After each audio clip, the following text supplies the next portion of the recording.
On July 13th, Ocugen announced a major international licensing agreement with Kuwait's Roots Pharmaceutical and Al Dow International Holding to bring its promising gene therapy, OCU400, to the Middle East and North Africa.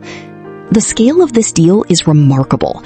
Ocugen could receive up to $255 million in sales milestones, plus 22% royalties on future net sales, while keeping full control of manufacturing. Deals of this size don't guarantee success, but they do show strong commercial confidence in the therapy's potential. So what makes OCU400 different? Unlike traditional gene therapies that target only one specific genetic mutation, OCU400 is designed as a gene-agnostic modifier therapy.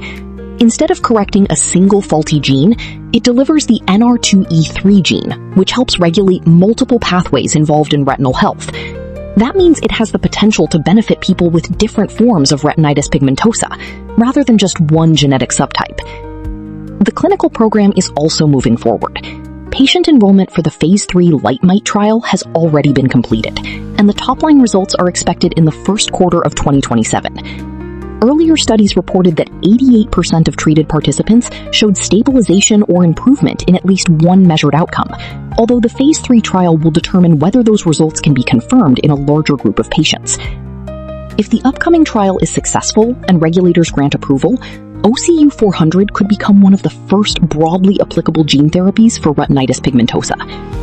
We'll continue following every major development. Subscribe and share this update so more people in the RP community stay informed as we move toward the Phase 3 results in 2027.